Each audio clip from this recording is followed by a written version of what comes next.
네, 시장 진단으로 이어가겠습니다. 문홍철 DB금융투자 자산전략팀장 나와 계십니다. 어서 오십시오. 예, 안녕하세요. 문홍철입니다. 네, 반갑습니다, 팀장님. 예. 글로벌 헤지펀드들이 연말 예. 연초 미국 주식을 팔았다는 기사들 좀 나왔는데요. 네. 미국 증시 최근 흐름 좋지는 않고 급락 경고도 나오고 있고 예. 팀장님께서는 어떻게 보십니까?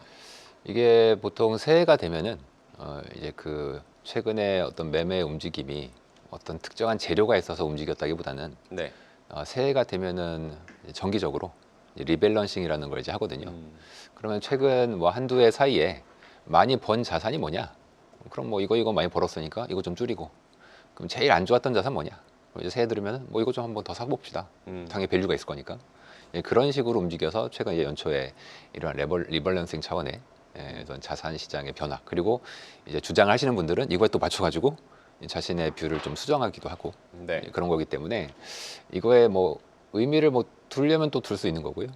혹은 뭐 별다른 의미가 없다고 하면 또 의미가 이제 없는 거고 그런 거 이제 시청자분들께서 판단하시면 될 것 같고, 일단 어떤 큰 재료가 있거나 어떤 펀더멘탈의 변화가 있어서라기보다는 연초에 이제 계절적으로 대형 기관들이 자신들의 자산을 이제 리밸런싱하는 차원에서 벌어지는 좀 현상이다.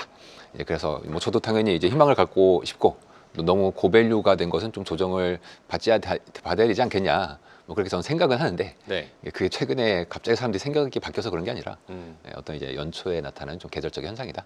그렇게 보고 너무 큰 무게는 좀 두지 않는 게 좀 더 좋지 않겠나 싶습니다. 네, 지금 뭐 큰 변화보다는 리밸런싱 차원의 움직임이 증시에 나타나고 있다라고 짚어주셨고요.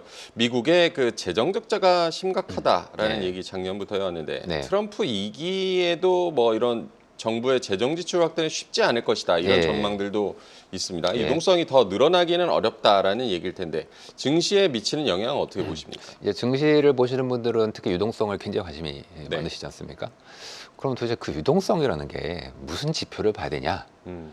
이제 이것부터 우리가 정의를 하고 좀 네. 넘어가셔야 될 것 같은데, 그런 면에서 제가 이제 정답을 말씀을 드리면, 이제 시청자분들도 거의 이 지표는 볼 수가 없으실 것 같은데, 제가 지금 준비해 온 자료를 잠깐 띄워주시면, 제가 이제 노트북에는 띄워져 있는데 네. 지금 이제 5페이지에 있는 그림을 잠깐 이제 보겠습니다. 이게 지금 노란색 선이 뭐냐면 미국에도 하루짜리로 돈을 빌리는 시장이 한국에도 있고 이제 미국에도 있죠. 저것은 미국 달러를 하루짜리로 빌리는 금리 네. 하고, 연준이 이제 기준금리 얼마다라고 지금 정해놓은 금리가 있겠죠. 그 양자 간의 이제 금리 차, 일종의 이제 가상금리라고 하는 금리 차입니다. 그러면은 저 노란색이 위로 가고 있다는 얘기는 하루짜리 민간에서 이제 빌리는 하루짜리 금리가 네. 연준이 정한 금리 대비해서 지금 이제 위로 많이 올라오고 있다. 이런 얘기죠. 그 시청자분들이 은행 가서 뭐 은행이 돈이 없거나 돈을 빌리려는 분들이 되게 급하거나 이러면 이제 금리가 올라가지 않습니까? 네. 이럴 때 이제 가상금리가 올라가게 되는데, 저 노란색 선은 지금 가상금리가 일일물 시장에서 이제 올라가고 있다. 이제 이런 의미를 내포하고 있는 거고, 연준은 양적 긴축을 이제 하고 있고, 뭐 정부도 당연히 자금을 풀 수도 있고 이제 흡수를 할 수도 있습니다. 그 네. 모든 것을 다 합쳐서 저 노란색 지표에 그 유동성 사정이 나타나고 있는 거거든요. 근데 이 지표를 잘 보시면은 최근 5년 동안 그렇게 변화가 없다가 지난해 이제 하반기부터 이제 위로 많이 올라오는 불안한 모습이 좀 이제 보이실 거고, 네. 원래 연말 연초에 올라가기도 하지만 예년 대비해서 훨씬 큰 폭으로 최근에 일일물 금리가 이제 올라가고 있는 걸 이제 보실 수 있을 겁니다. 저 얘기는 뭐냐면 뭐 재무부도 뭘 하고 뭐 연준도 뭘 하고 뭐 하는데, 그걸 이제 다 합쳐봤을 때 달러 유동성 사정이 이미 작년 하반기부터 상당히 경색되는 국면으로 가고 있었다라는 것을 이제 보여주고 있는 것이 되겠고요. 가장 큰 원인은 뭐냐면 연준이 금리는 내렸음에도 불구하고 양적 긴축은 계속하고 있지 않습니까? 이게 자동차를 엑셀과 브레이크를 마치 같이 밟는 것과 비슷한 효과가 있는 건데, 네. 이 지표는 브레이크의 효과가 더 크게 작용을 하고 있다는 것을 이제 보여주는 거고, 그 얘기는 유동성 사정에 대해서는 우리가 다소 안 좋아지고 있다. 이렇게 판단하시는 게 더 맞지 않겠냐는 거고요. 뭐 연준은 계속 양적 긴축한다고 하죠.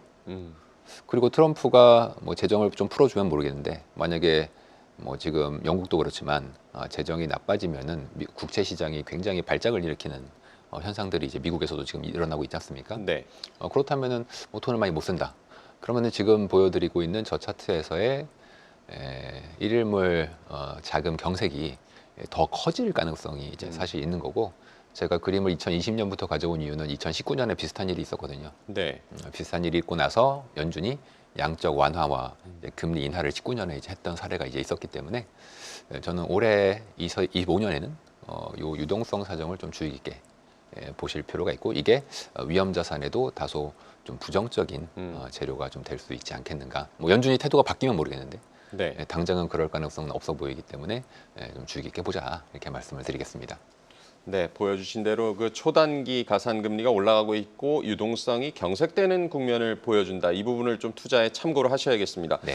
어제 나온 미국의 FOMC 의사록 보면 연준 위원들 여전히 뭐 경기에 양호하다라고 예. 판단을 하고 있는 듯한데요. 그렇죠. 오늘 밤에 이제 고용 보고서에 대해서 관심이 커졌는데 네. 미국 고용 시장 어떻게 보고 계십니까? 사실 제가 이런 얘기 드리면 좀 이상하게 들리시겠지만 고용 지표를 제가 안 봅니다. 물론 내용은 보는데 네. 헤드라인 지표는 안 보는데, 그 혹시 기억을 하실지 모르겠는데 지난 4개월 전에 8월에 미국이 1년 동안 창출했던 고용 중에 82만 건이 허구였다라는 뉴스가 혹시 이제 기억이 나실지 모르겠습니다. 그 뉴스가 있었어요.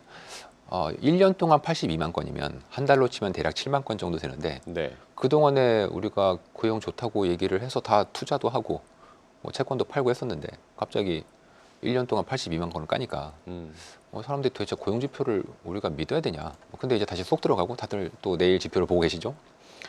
그러면은 미국에 있는 이 지표 만드시는 분들도 좀 부끄럽지 않겠습니까? 물론 이분들이 미안하다고는 안 하지만 부끄러우니까 미리 시장이 예상할 수 있도록 사전에 수정치가 어떻게 될지를 좀 보여주자라는 숫자를 발표를 하는데, 그게 지금 보여드린 차트로 잠깐 보시면 저 파란색 선이 이제 얼리 벤치마크라는 건데, 저게 뭐냐면 아까 말씀드린 좀 사전에 얼마나 수정될지는 좀 보여주자. 그것이 저 파란색 선입니다. 빨간색은 여러분들이 매달 초에 보시는 비농업 고용 있죠? 네. 그거를 이제 누적해서 보여준 거고요. 기울기는 약간 완만해지고 있지만 그렇게 나쁜 숫자는 아니죠. 그런데 문제는 파란색과 빨간색 간의 지금 갭이 꽤 나고 있지 않습니까? 저 얘기는 뭐냐면 나중에 빨간색이 저 파란색 선으로 이제 하향 수정을 한다는 얘기고, 저게 1년에 2번 하거든요.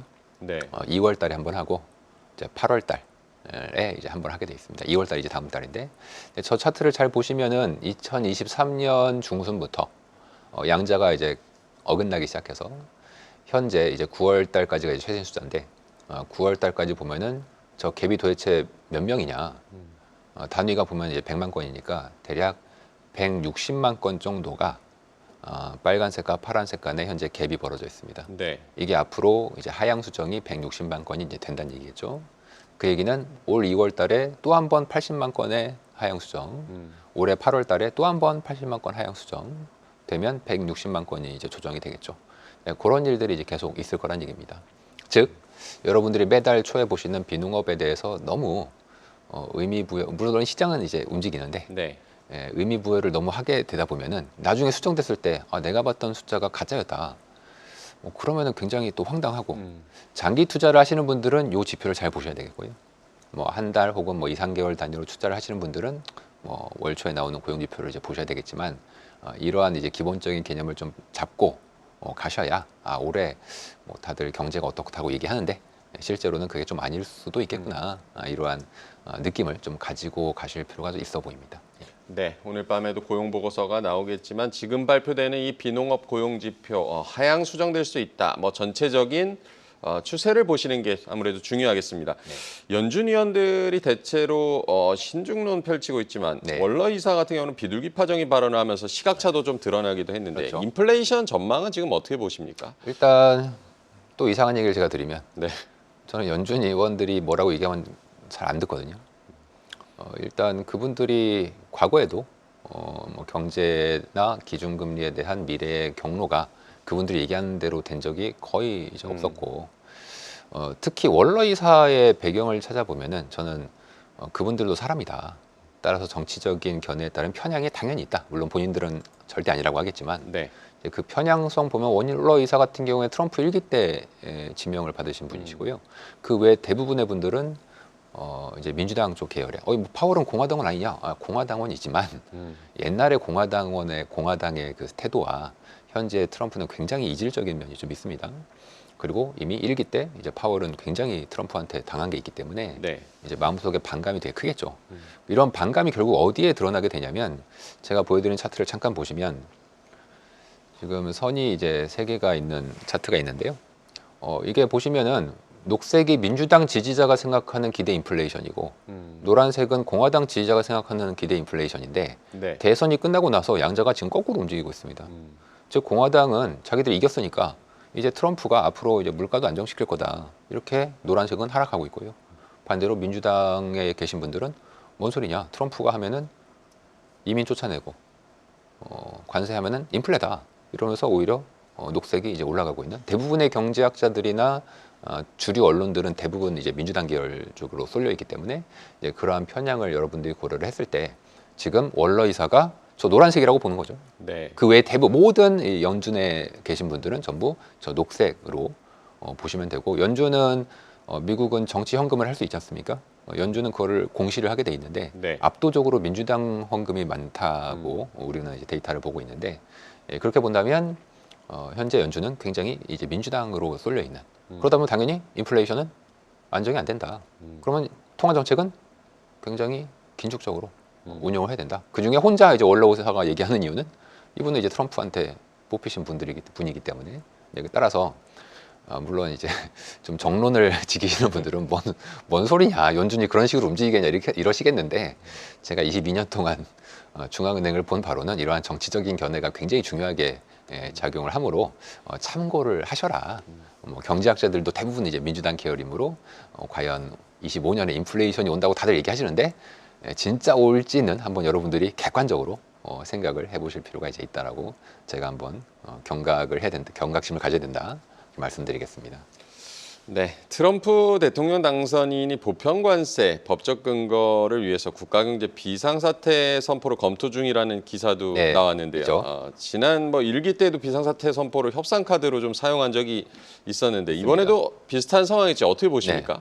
아마도 트럼프가 이 관세는 분명히 자신의 표와 지지율에 영향을 이제 미친다고 보고 있는 거고 네. 이번에 US 스틸의 일본 인수도 막은 이유가 뭐 당연히 인수하면은 뭐 경제 좋죠. 하지만 미국 사람들의 이 감정을 또 무시할 수가 없기 때문에 네. 이제 그런 면에서 바이든이 합병을 이제 불허했다 이렇게 우리가 이제 볼 수 있는 거겠죠. 관세도 마찬가지입니다. 관세하면 뭐 경제 망하고 안 좋아지고 디플레이션 오고 물론 경제학자들은 그렇게 얘기 안 하지만 네.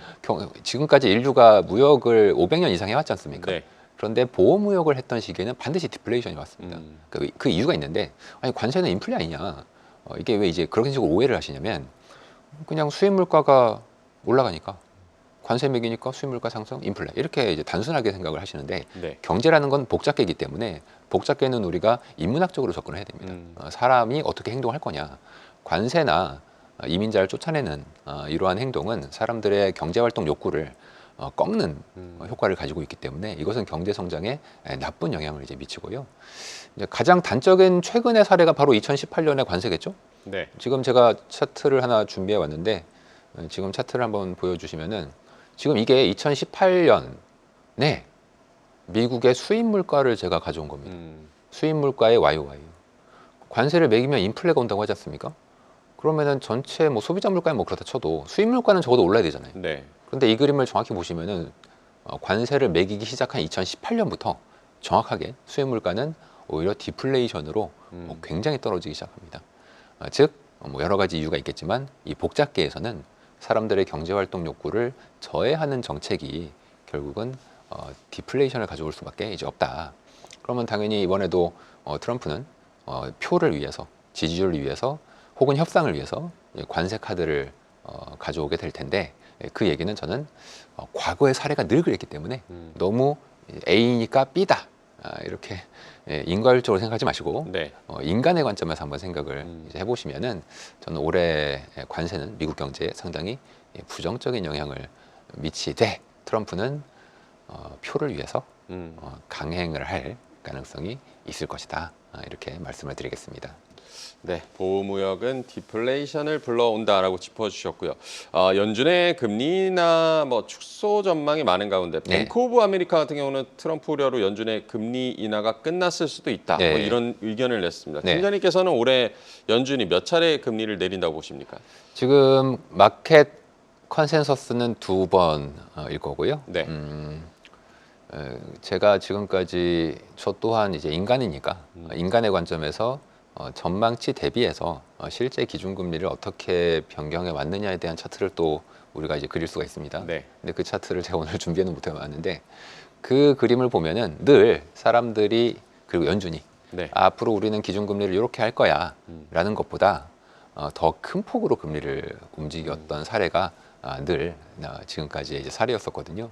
지금 이제 금리를 인하하는 시즌이다 보니까 금리를 인하할 때는 사람들이나 연준이 생각하는 것보다 실제로 금리 인하가 더 대폭적으로 이루어졌던 사례가 과거에 늘 벌어졌었고 이제 이러한 왜 그런 식으로 움직이냐 뭐 여러분들도 전망을 하지만 전망은 늘 이제 빗나가는 방향으로 이제 움직이는 특성들이 네. 좀 있고 금리 인하도 아마 예상보다는 조금 더 될 가능성 뭐 2번이라고는 사람들이 예상하고 있지만 그것보다는 조금 더 많이 아까 뭐 그 이유는 아까 말씀드린 대로 관세나 이민 정책이 좀 디플레적인 점 인플레가 아니라 그게 인플레라고 생각하니까 다들 금리 인하를 조금 할 거다라고 보는 건데 네. 이제 저 혼자 그렇지 않을 것이다. 인류의 역사 그리고 인류의 생각, 인간이란 마음을 생각했을 때는 오히려 디플레로 귀결이 될 가능성이 높고 그렇다면 더 많은 금리 인하가 있지 않겠습니까?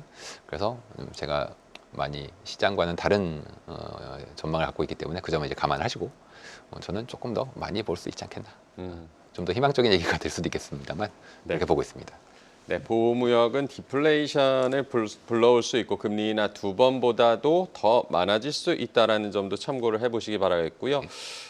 연준의 매파적 기조가 확인된 이후 미국 10년물 국채 금리가 예. 4.7% 수준까지 올라왔는데요. 네네. 금리가 이게 더 올라갈지 아니면 내려갈지 어떻게 예. 보고 계십니까? 일단 단기적으로는 워낙에 다들 이제 비슷한 방향으로 생각을 하고 있죠. 트럼프의 정책은 인플레이션일 것이다. 그리고 재정이 나빠질 것이다. 이 두 개는 모두 금리를 이제 올리는 방향으로 작용을 하지 않습니까? 네. 그런 면에서 뭐 단기적으로는 미국채 금리가 상방 압력이 이제 꾸준히 있다 이렇게 이제 보시면 되겠는데 다만 만약에 극소수 의견으로 저의 생각이 맞다면 그러면 지금의 미국채 금리는 굉장히 싼 그러니까 금리가 높다는 얘기가 되겠죠. 아까 말씀드린 대로 이제 디플레이션이 만약에 온다면 그럴 거고요. 사실 제가 22년 동안 미국의 재정을 봤습니다만 미국의 재정은 늘 나빠졌습니다. 그리고 재정에 대해 걱정은 늘 있었고 우리가 이제 봐야 될 건 재정도 있겠지만 재정보다는 물가와 성장이 어떻게 되느냐가 미국의 이제 금리를 결정을 하는 거고요. 만약에 미국의 물가가 2% 정도로 안정이 되고 미국의 성장도 2% 정도로 안정이 된다면 과거 2000년부터 2020년까지 코로나 전까지 한 20년 동안의 흐름을 보면 지금 두 개를 더하면 4%지 않습니까? 네. 그럼 적정 미국채 10년이 어디냐? 4%보다 훨씬 밑에 있습니다. 두 개를 더한 것보다. 물론 앞으로 뭐 성장이 뭐 2% 훨씬 넘고 물가도 뭐 2%보다 위로 간다면 뭐 지금의 미국채 금리가 합리적이 될 수도 있겠지만 제가 보기에는 그 사이에 바뀐 게 별로 없다. 그렇다면 현재 금리는 상승 압력을 좀 받더라도 결국은 펀더멘털을 따라가지 않겠는가 그렇게 저는 생각합니다. 네, 금리는 결국 내려갈 수 있다라고 얘기를 해주셨고요. 한국은행 금통이 16일 네. 열리는데요. 네. 어떤 결정 내릴지 지금 뭐 좀 전망도 엇갈리는 것 같은데 네. 어떻게 전망하고 계십니까? 지금 아마 인하와 동결이 반반씩 좀 나눠지고 있는 것 같습니다. 저희는 조금 인하 쪽이 가능성이 있지 않나 그렇게 보고 있는데 왜냐하면 우리나라가 12월에 굉장히 정치적인 어려움을 겪었지 않습니까? 이게 사람들의 이제 경제에 대한 심리를 악영향으로 이제 줄 수밖에 없고 특히 이 자영업자분들이 그 계엄 사태 이후로 굉장히 어려움을 겪고 있기 때문에 네. 우리가 이제 골든 타임이라는 것이 있듯이 저는 이 골든 타임을 좀 살려서 미리 금리 인하를 많이 해놓으면 오히려 나중에 좀 인하를 드려도 되는 거지 않습니까? 네. 이제 그런 면에서 좀 연속 금리 인하가 될 수 있지 않겠는가. 이제 환율이 좀 불안할 수는 있겠지만 환율은 현재 환해지가 이제 국민연금에서 나오고 있는 것 같다고도 이제 하고 있고 또 우리나라는 이상하게 환율이 금리 차를 잘 안 따라가거든요. 네. 그게 좀 한국만의 특징인데 그 점을 고려한다면 저는 연속 금리 인하로 경기 하강 위험을 좀 사전에 상쇄시키는 노력이 있지 않겠나 싶긴 합니다. 네. 한국은행이 연속으로 세 차례 연속으로 이달에도 금리를 내릴 수 있다라고 짚어주셨고요. 팀장님께서는 뭐 지난해 특히 뭐 하반기 내내 신중한 투자를 좀 조언을 해오셨는데 네. 올해 시장 투자 전략도 예. 부탁을 드리겠습니다. 이제 주식으로 치면은 저희는 여전히 좀 베어리시하게 마켓은 이제 보고 있고요. 물론 한국 주식은 굉장히 싼 밸류에이션을 가지고 있습니다. 네. 이건 당연하고. 다만 올해 연초에 지금 미국 주식이 조정을 받고 있지 않습니까? 네. 이거랑 비슷하게 올해 만약에 미국 주식 쪽에서 일부 조정이 있다면 이게 우리나라에도 그렇게 뭐 좋게 작용은 하기가 이제 어렵겠죠. 그러면 이제 그때는 충분히 우리나라 주식 위주로 적극적으로 들어가도 될 것 같긴 한데 아직은 미국 주식이 이제 조정을 받고 있는 국면이기 때문에 저는 일단 미국 주식이 너무 높은 밸류에이션이 그리고 그동안 너무 높이 올랐던 수익률이 올해는 좀 조정받지 않겠나 싶고 그럼 이제 한국도 한번 잠깐 영향을 이제 받을 수는 있다. 그럼 이제 그때는 한번 한국 주식을 밸류에이션 차원에서 이제 들어가도 될 것 같다라고 저희가 설명을 드려서 아직은 조금 베어리시하게 그리고 뭐 지금 미국 채금리 같은 경우에 되게 높다 보니까 채권은 여전히 좀 싸지 않나. 그리고 만약에 이번 달에 혹시라도 한국은행이 금리를 인하하게 된다면 네. 아마 국내 채권 금리도 좀 하락폭이 꽤 있을 수가 있을 것 같습니다. 그럼 이제 원화 채권도 저는 나쁘지 않다. 이렇게 생각하고 있습니다. 네, 올해 미국 주식 조정이 온다면 한국 주식도 이제 조정을 받고 그에 따른 한국 주식 비중을 좀 늘려보는 것도 추천을 해주셨고 원화 채권은 여전히 싸다, 매력적이다라는 점도 짚어주셨습니다. 오늘 문홍철 DB금융투자 자산전략팀장과 얘기 나눠봤습니다. 고맙습니다. 네, 감사합니다.